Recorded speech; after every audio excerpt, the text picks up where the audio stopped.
No one can claim to have traveled the northern realms who has not been to Novigrad. If I were forced to list what during my many meanderings has made the greatest impression on me, it would be precisely this great and yet at the same time free city. A metropolis worthy of an empire. Its only flaw is that the civilization Nilfgaard carries within her has not yet enlightened it. That is why hordes of reactionary cultists of the Eternal Fire dwell in the midst of its excellent buildings and superb commercial infrastructure. One feels as though superstition is how the local hierarch and his temple god cement their power over the city dwellers. And many they are to control it, for the city counts no less than 30,000 of inhabitants. While strolling through its fabulous port, surrounded by marvels of architecture, it is hard to imagine that centuries ago Novigrad was a mere minor elven townstead. When the city fell into the hands of the Nordlings, its problems grew exponentially, for, as is well known, the people of the North can do a great many things, but peaceful and orderly cohabitation is not one of them.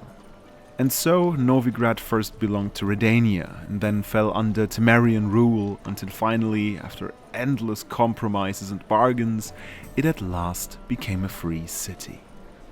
But is the city truly free?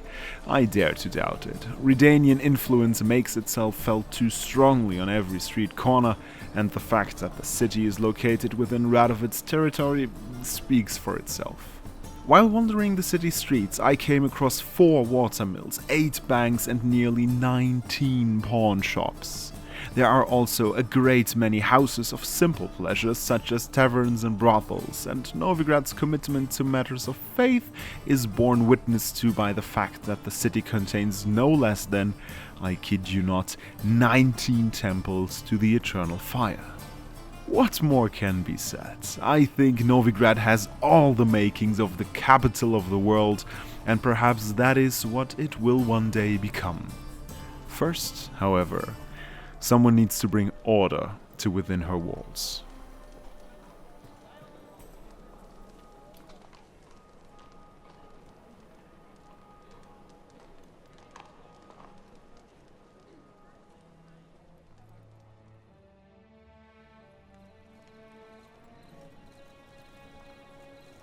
Fellow followers of the Flame, in recent days several officers of the Temple Guard have been ravaged to death in a most bestial manner.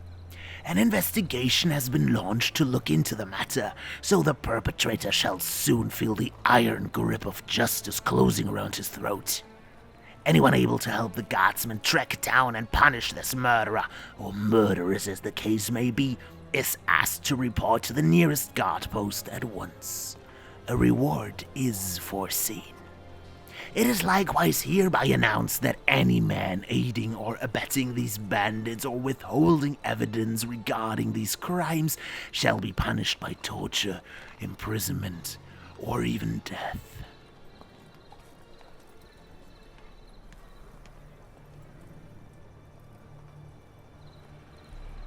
Alexander Ho walked down the long corridor, delighted that the sounds of debauchery pouring out of the rooms drowned out the sounds of his footsteps. The long-neglected brothel floor creaked and moaned as though the wood regretted being witness to the lecherous scenes fed to it by this house of ill repute standing in the very center of the pride of the northern cities. Ho had been generously remunerated for this visit by the wife of a silk merchant. She had long suspected her husband of dabbling with loose women during his working hours. The case had seemed simple enough, banal even, a cheating husband. How many similar affairs had he unraveled? The worst was that his employers never really wanted him to bring irrefutable proof of their husband's guilt. On the contrary, in their heart of hearts they always hoped his investigations would prove their husbands model citizens, and their suspicions wholly unfounded. This time, it did truly turn out that the woman's husband was no whoremonger, despite the fact that his trail led Alexander to a place in which fleshly pleasures were bought and sold. The door in front of which he stopped, following the instructions he had received from the gnome at the entrance, had a small plaque with the number 16 on it. Unlike the other rooms, this one was enveloped in an unsettling calm.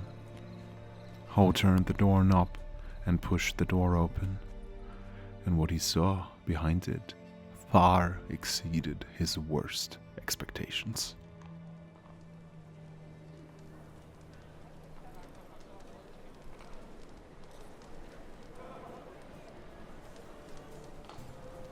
In his latest work, entitled The Mentor, Cornelius presents the theater-going public with the story of a certain Dorrand, a godless ruffian and defiler of virginal innocence, who with all manner of tricks and despicable deceptions seduces one Clarissa, watched over by the great guardian of youth, Gerontius, who in the end convinces Dorrand of the error of his ways and forces him to marry the disgraced Clarissa.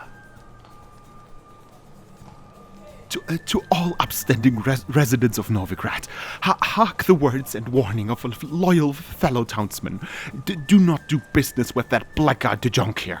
Though his line is held in the high esteem and considered honorable, he himself is a swine and a cheat. He sold me a residence at the most attractive price, knowing all the while that the house was haunted. There can be no thought of inhabiting it, for an evil spirit torments all who set foot therein.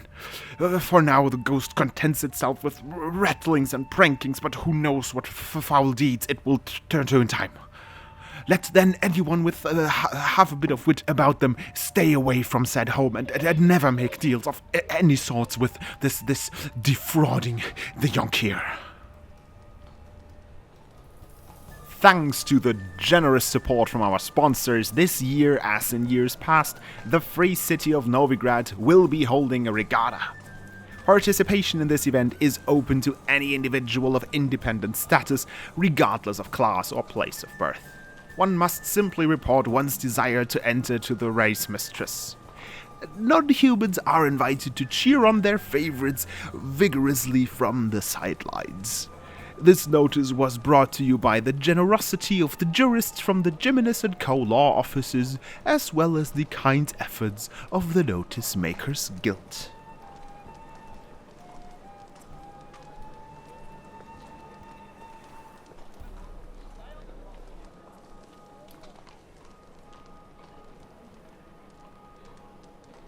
It did not take long for King Radovid of Redania to prove himself a hard and ruthless ruler, one fully deserving to be styled the Stern.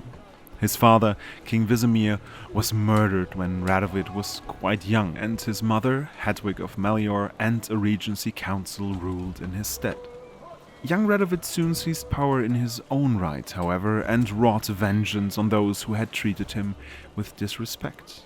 He took to forcing all his potential political opponents to swear allegiance or face death.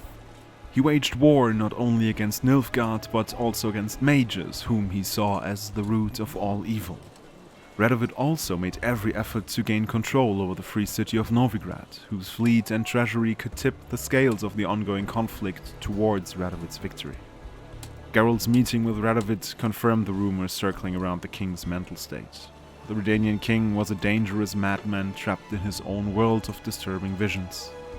This did not make him one jot less intelligent or cunning, however. Despite his mental afflictions, the young king was manipulating his opponents like an adroit puppet master. Radovid burned with particularly intense hostility, first kindled in his earliest childhood days, for the sorceress Philippa Eilhart.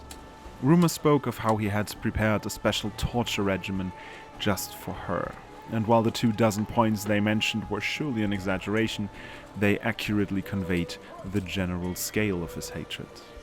The terror of Radovid's reign had led not just enemies, but also his allies and even his subjects to long for his death.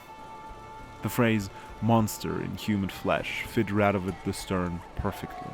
Perhaps it was the awareness of all the cruel and bestial acts this madman perpetrated that led the Witcher to get involved in the plans for his assassination. Hatred for Philippa Eilhart proved to be Radovid's weakness. He was ready to do anything to capture her, even abandon the safe confines of his flagship. The plan for luring Radovid out of hiding worked, though not without complications. Irritated by Geralt's typical cheek, Radovid brayed for the witch's blood, and Geralt only dodged the executioner's axe thanks to the intervention of his co-conspirators. Perhaps the delay this caused was what allowed the ruler to nearly escape his assassins, but in the end he could not cheat fate and died at the hands of Philippa Eilhart, who descended suddenly, a veritable demon of vengeance, to revenge the wrongs he had done to her.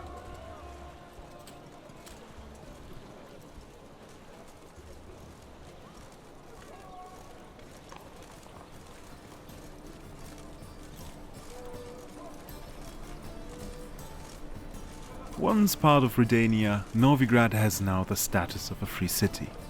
It is the world's largest city and, without a doubt, the richest as well. Cradle of the cult of the Eternal Fire, it is now home to the church of the same name. It is ruled officially by the head of the church, referred to as the Hierarch, though its underworld crime bosses also have a great deal of say in matters.